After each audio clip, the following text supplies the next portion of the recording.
Well, I thought I'd wear black today because I heard the black trims you up. Did it work? Yeah. Always heard that. Maybe that's why Johnny Cash wore black on. It's good to see everybody today on this beautiful day. And the lesson today was about division, advice. You know, and we talk about advice.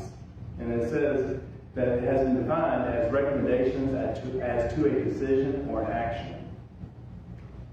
That's simple, right? Well, as Lee Corso would say on his program, not so fast, my friend. First, let's go back a while. Why did someone seek advice? Usually from somebody who's more experienced than you are in that field with your child, like finances, you know, people seek advice or medical advice. So it's usually in a field that you're not familiar with, but yet you need some help in. Sometimes that's to confirm what you already think too. Kind of affirmation like that. Jerry? Sometimes we're just not sure of what we need to do the best way to do it. Yeah. Anybody else? You know, we have 2 ears to listen to somebody who wants to see it. And just because you go to that person for advice, does it always have to be followed? No. No. I had a teacher tell me one time, Garry, that if only a fool doesn't listen to advice. You listen to it, and then you decide whether you do it or not, but you're hurting yourself if you don't at least listen. Yeah, that's true. You know, your parents always give you advice. Do you always listen? No, sure. No, because we knew better than our parents. That's right, we did. Right? Mm-hmm. Right. Mm-hmm. Yeah, I told you so phrase. And how many times did I hear that? I hear you. Well, we won't go there. You know, it's been given, and we have the privilege to either accept it or do our own thing, right? Well, at least I heard, at least I had someone else tell me about like mine did better. It's just like the old saying, you can lead a horse to water, but you can't what? Just because you give advice doesn't mean you have. I can remember giving my nephew advice on, and what do you want? And I said, you should do this. Well, he did the opposite. Learn how to shut up on that. But anyway, you know. Sometimes that's what we do. We get advice from a specific person and know that we want to do exactly what they do. The opposite of what they do. It's frustrating too, isn't it? It's like, why did you come? Why did you waste my time? That's right. Yeah. But you feel kind of important when you come, and then all of a sudden they do something else. Like, well, okay. You know, again, we can say, but that advice can be on the table. We can say yes or no, or thanks or no thanks. It's the person who is listening to it as his prerogative. Today's lesson centers around leadership and advice given by counsel. And the ability that when you're in a council, that if you're a part of that council, you should have the freedom to do what, or feel like you should do what? Speak your opinion. Speak your opinion. Not be afraid. As long as you don't get ugly, but speak your opinion and stuff. And hopefully by listening and not just hearing. As we are discussing, think about today. In your life, our lives, country's life, whatever, what's happening. Think about the advice we're hearing, we're seeing in homes and families around the country. In 1 Kings chapters 11 and 12, we find out some disturbing news. We found out that Solomon has died, the long-reigning king of Israel. And what did he remember before he became king? What did he always want? Oh, he had a choice of it. What did he seek from God? Wisdom. Not riches, not power, but wisdom. And he was considered one of the wisest people of all time. I always think back to that time where you had the baby and that just sticks in your mind. Holding the baby up, and I've seen pictures where they get ready to slice the baby in two, and the real mother just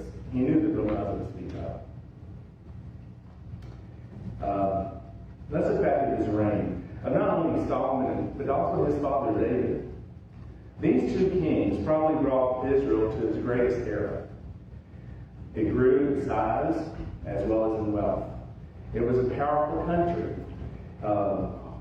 Militarily, it was prosperous. Things were going well even after David's death. And Solomon, there was very little change until Solomon began to do some things that were not appropriate in worship. He started to bow to other gods. Who has 1 Kings 11:32?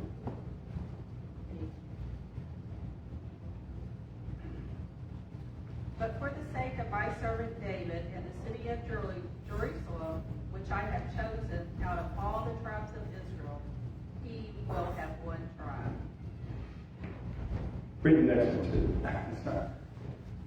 I will do this because they have forsaken me and worshipped Ashtoreth, the goddess of the Syrians, Shamash, the god of the Moabites, and Moloch, the god of the Ammonites, and have not walked in obedience to me, nor done what is right in my eyes, nor kept my decrees and laws as David, Solomon's father did.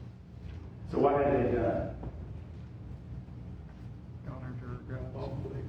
Went after other gods. Gods. Did Solomon know better? Yes. But he did anyway. And why do you think he did that? Please his wife. Please his wife. Please, wives, many wives. Yeah. Yeah. It may have pleased them, but who did it not please? Maker. The maker, the creator, the giver of wisdom. And this kind of leads to what is happening in our lesson today. He was not wise. Solomon was not wise when he decided to give in. Maybe he was old, maybe evil, who knows, but he did give in. He forgot God, the true leader of Israel, the true leader of that country. So what happened? Well, the kingdom became divided. There was no longer one Israel. And there were two tribes went and farmed the country, Judah, while the other 10 farmed Israel. As we all have learned that when you divide a country, what happens to it? It was fall. It's fall. Our state motto is united we stand, divided we fall. And this is not happening, but the countries are divided. Israel needs a leader to replace Solomon, who reigned for over 40 years. Well, he has nothing like Queen Elizabeth, does she? I mean, she's like 70-something years. But anyway, Rehoboam is the one who will lead. He is the heir apparent. But he has inherited a very weak country. The people have experienced a burden placed on them by Solomon. So Solomon had been granted wisdom, but toward the end of his life, wasn't so wise. Who has 1 Kings 12:4? I do. Your father made our yoke heavy. Now therefore lighten the burdensome servants of your father, and his heavy yoke, which he has put on us, and we will serve you. Now physically it wasn't really the yoke, but what was it? Heavy labor. Heavy labor, taxes, all kinds of things. He was placed upon the people, and he had, because Solomon had grand plans to build things, and he had to pay for them, right? So the citizens were heavily burdened with heavy work, taxes, and so on and so forth. They were not happy. They were tired. They were weakened, and they wanted to change. Do you blame them? I mean, working all that time, and what do you get? Another day older and deeper in debt, right? But this was not, but was he using his wisdom? Solomon did not use his wisdom. And wisdom, does it translate down to your heirs? Do your sons and daughters get wisdom just because you have it? No. All right. Any questions or comments? Well, let's look at our first two verses, 6 and 7, 1 Kings 12. Who would like to read them, please?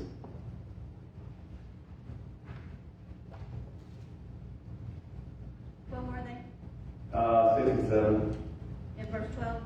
No, chapter 12. Chapter 12? Yeah. 1 Kings.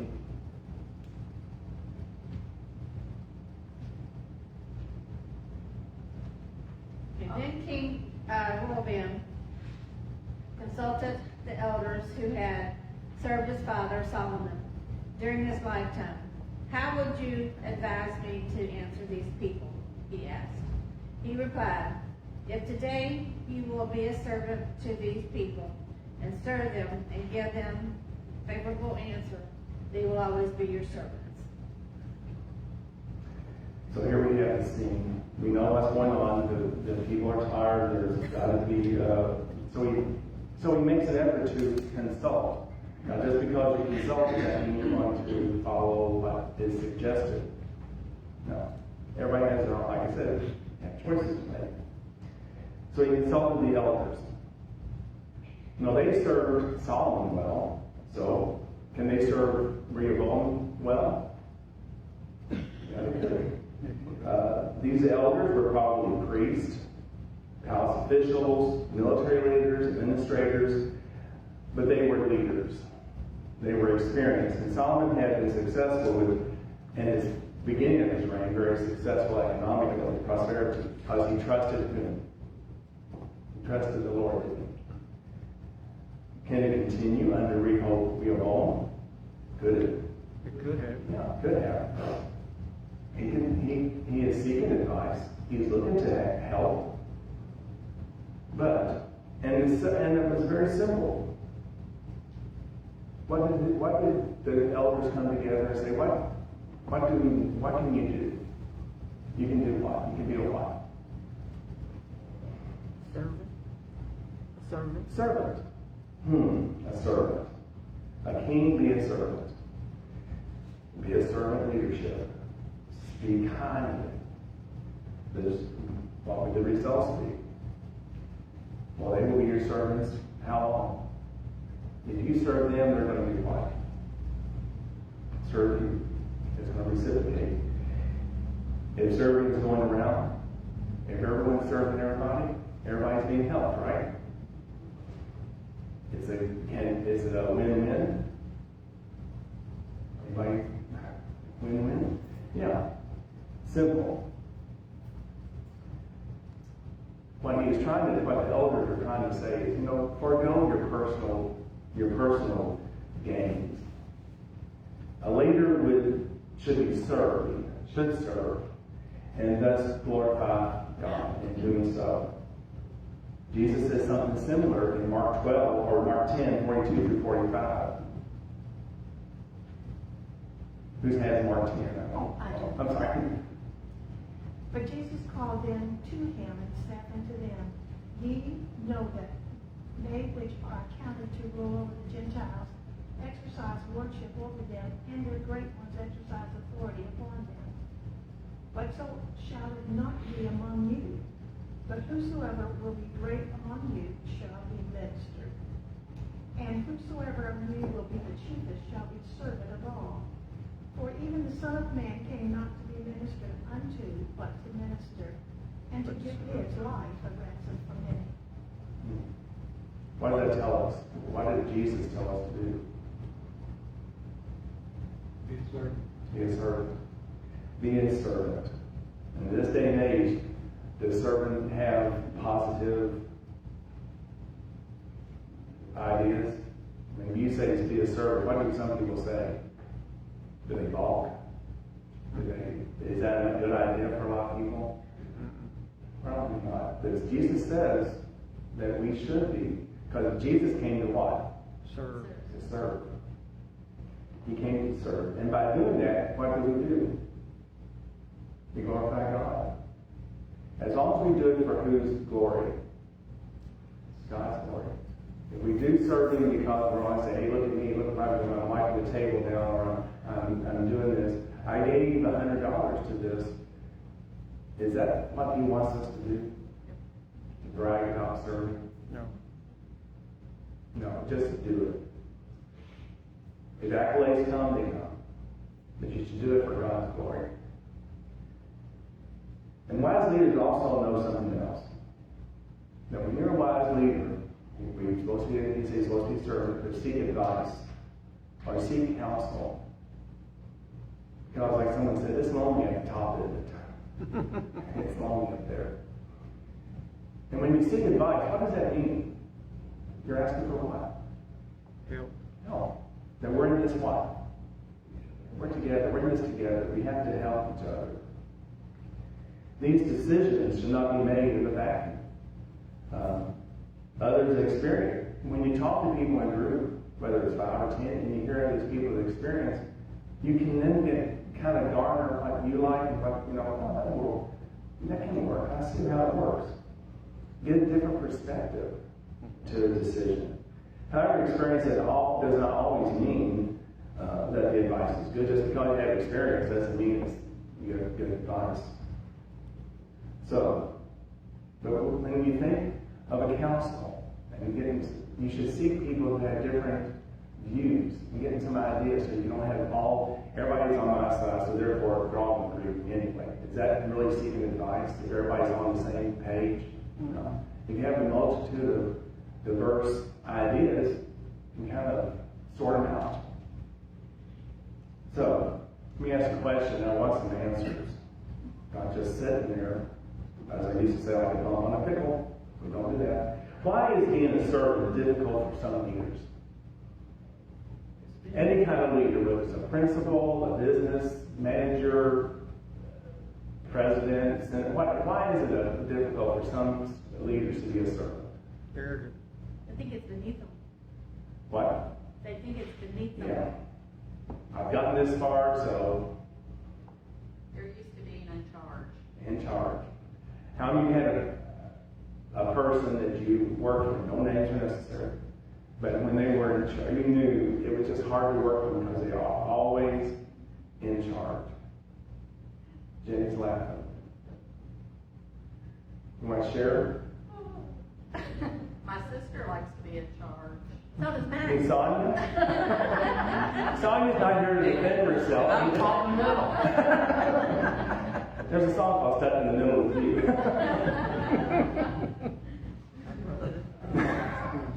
Y'all can discuss this. Sometimes when you're used to being the leader, you really do think that you know more than what some people who work for you or that your guy knows. So you step back and you think, why should I take advice from Jim? Why should I work, do that? Yeah. And I'm just going to speak out and say Sherry's not the only one. I like to be on the bunk call this week. I worked for a principal one time, I'm not going to mention her name, but it was very hard because it was her way or the highway. And I was like, you will do it my way. She might have been part German, I'm not sure. Anyway, she I was. would say somebody had to be in charge. Yes. Yes. They really do. Someone does have to make the final decision. But sometimes you can cut off other people's advice. But a good leader knows that they have other people reporting to them, working for them, who have more knowledge in specific areas than they do. And if you're a leader and you're doing hiring, you hire for that reason. You hire for your weaknesses. You hire individuals who can benefit your team, right? So if you're a good leader, you really look for those type of people who can make your group stronger. That's right. Better and right. And you listen to ideas and you try to at least show that you care. Right. And go from there. But some leaders cannot accept advice, or they don't like to have this, like I said, it's my way or the highway. And what must a good leader do to be the kind of leader needed? I think Jenny hit on that. Listening. Not just hearing, but listening to some people. If there are complaints or some kind of situations, you've got to at least let the person, as they say, vent and get some things out. It may not be as bad. A leader has to be there. And if you have a council, we in Rehoboam had a council there. They gave them advice to be a servant and to forget about personal gains right now. They gave that to them. They didn't. I don't think they were there to make them mad. They just said, "Well, this is what we're hearing. We're hearing this. Let's try to do something about it." But then again, Rehoboam had the choice either to take it or to reject it. But it's, like I said, it's not easy to look at the top of the staircase, is it? Not always. Anybody else have anything to say? with Rehoboam, when he gets this counsel, sometimes your personality begins to come out. And the title in this next section we're going to read is called Arrogance Begins. And who would like to read it? It's along with 8 through 15.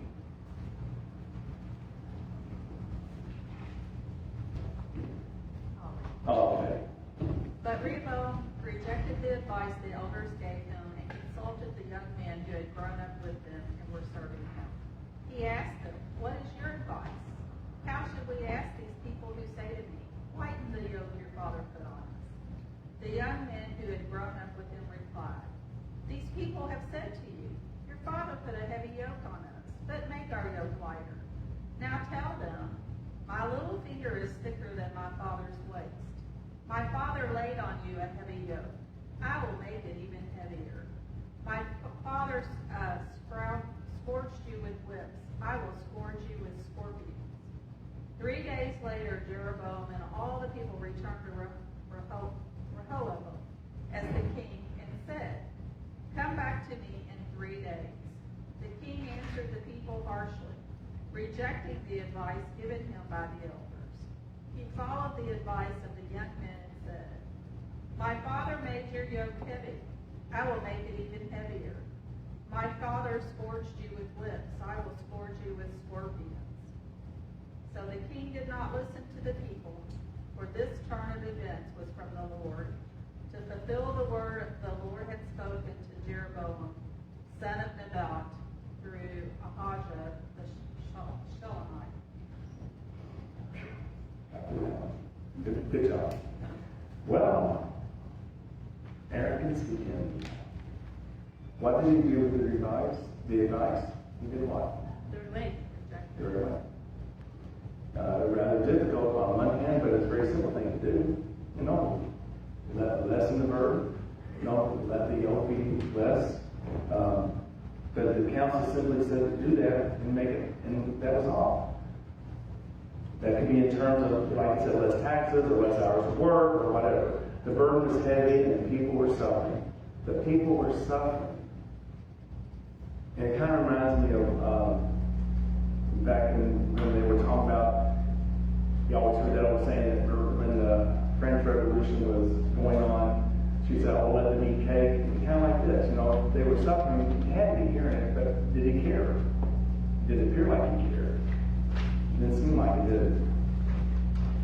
So he was kind of arrogant here. Rehoboam was arrogant. Arrogance can lead to many, many bad decisions. And what is arrogance? Someone says arrogance, what comes into your mind? Overly self-confident.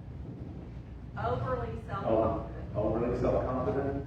Somebody puffed up with herself. Puffed up. Big eyes with you? I always heard that. Full of themselves. Huh? They're full of Full of themselves. Yeah. Obnoxious. Who said obnoxious? Yeah, I agree with that. Yes. Yeah. Better than everyone else. Mhm. And a lot of times, because of it, they don't listen very well. They're full of themselves. But Rehoboam, through all of this, he was forgetting one very important person. He forgot him.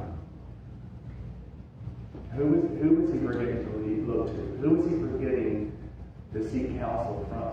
The Lord. The Lord God. The Lord God. He was forgetting him. In these verses, do we see him ever seeking God's advice? Do we read it? No. No. What does that tell us? That we, and I've said this, when I start a project if I don't pray about it, or at least help me on this, it ends up going south very, very quickly. You know, things break, loose things drop on the floor, you know, the whole shebang. And it's just like, oops. You may have a couple of times you learn, but smart learner. And instead of being God at the center of his life, who was at the center of Rehoboam's life? Rehoboam. Yeah. Everything revolved around who?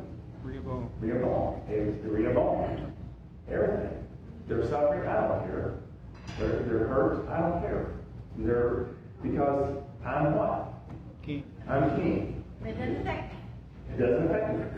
I'll be in my palace, I've got guards, I don't have to worry about anything. And that can happen easily in any leader. Throughout history, we can read about good leaders who started off being very good and having good intentions, but once they put the eye on themselves, what starts happening? And all goes weird.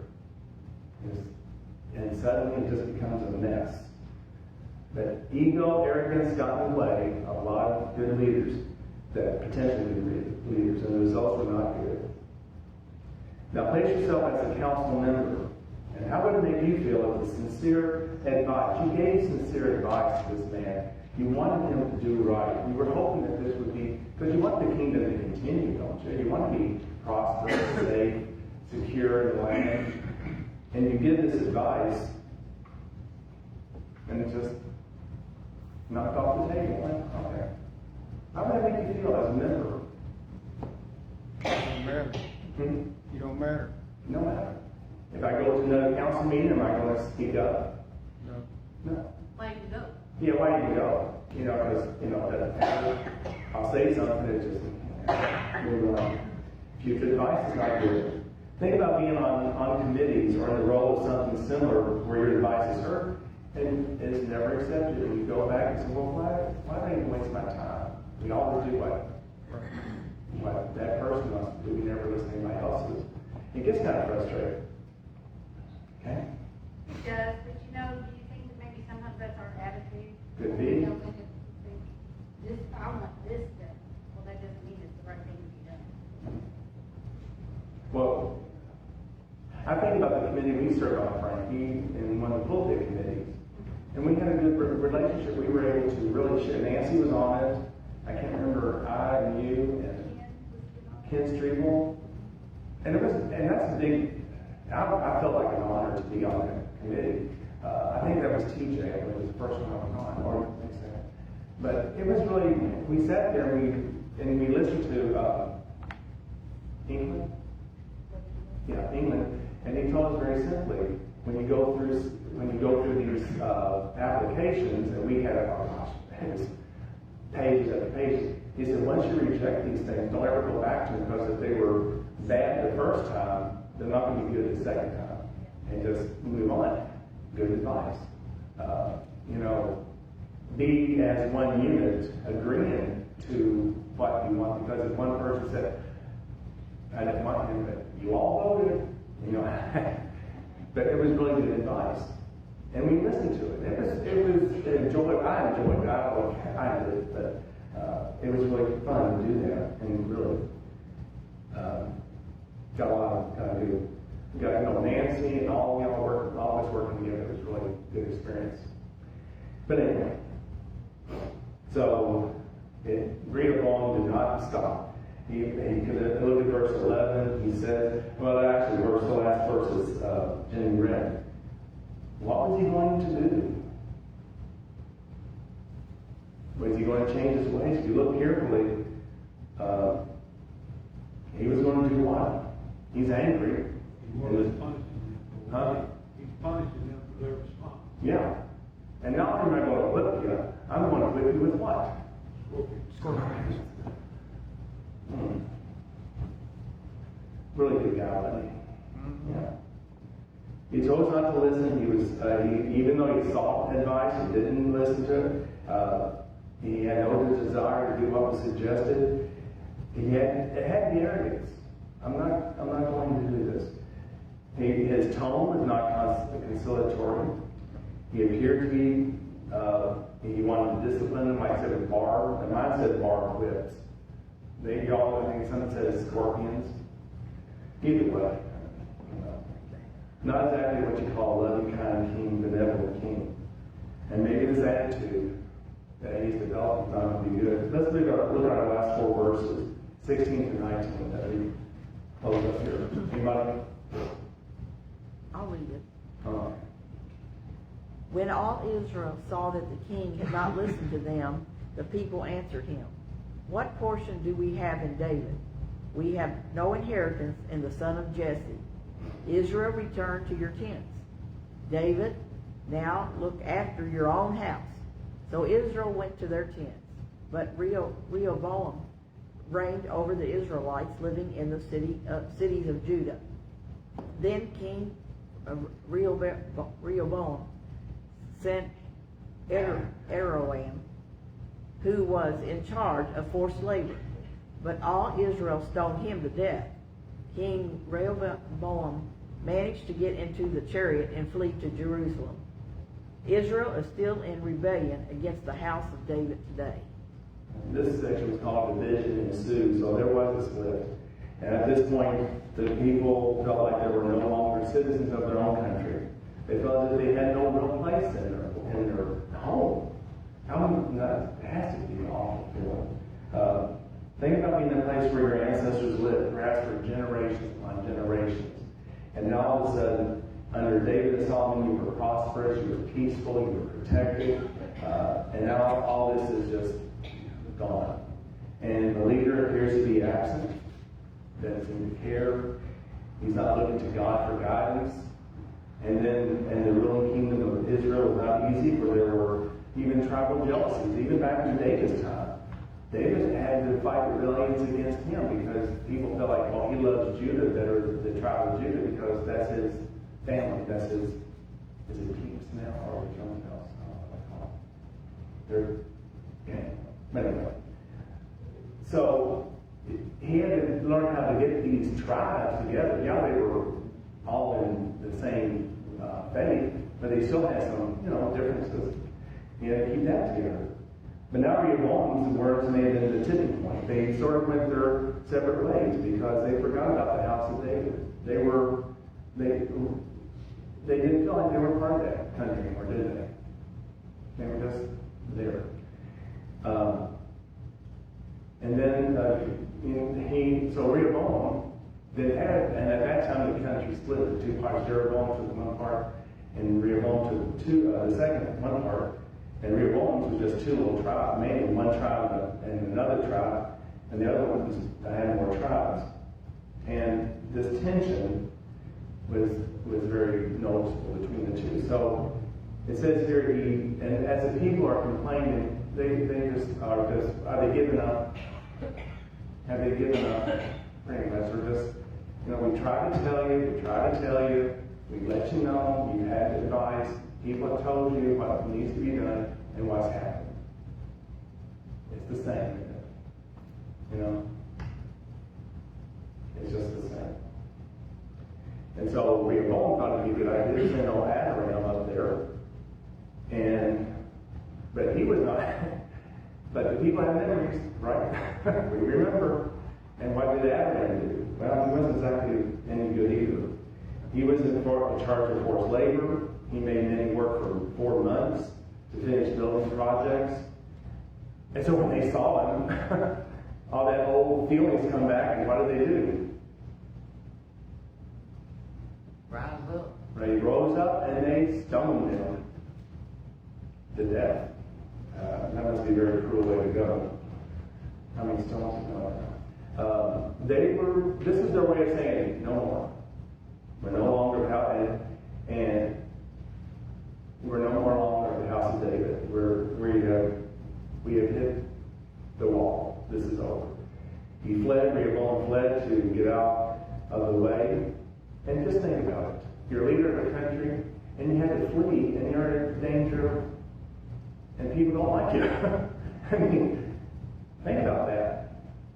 You're a leader of a country, and people are not happy, and it's a mess, isn't it? What was once a mighty country under Saul, David, and Solomon had now turned into a splintered group of tribes, 2 kingdoms, Judah and Israel. We're no longer a strong nation, and thus, when you're not a strong nation, when you have weakness, what are you open to? Attack. And they were. Because they forgot to seek advice from and look to God for their help. And what happened was Assyria conquered Israel, while Judah was conquered by Babylon. Because their leaders led them astray.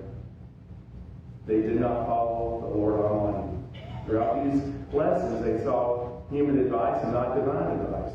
Their leaders were self-serving, leading to very painful divisions. Their motives were selfish. Instead of ego got in the way.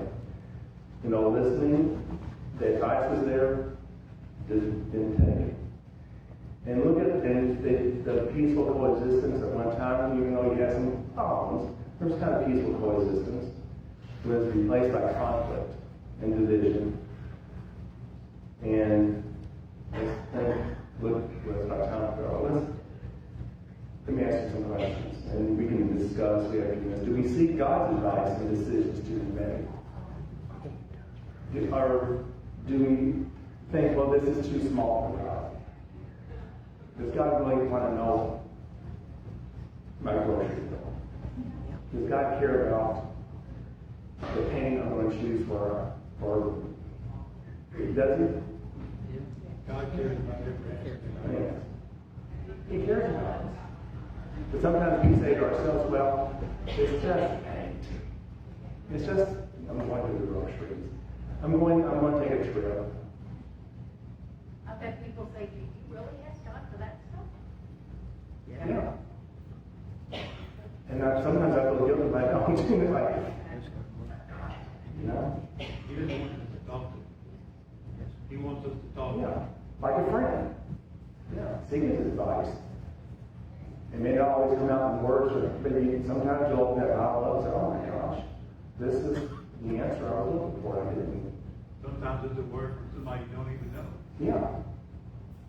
Ran into somebody, oh my gosh, it works. It does.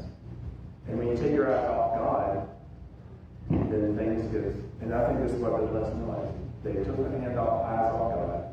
They didn't take advice, they didn't listen, and it caused a whole mess of trouble. Any other comments or questions? If not, Jerry, would you close this in prayer?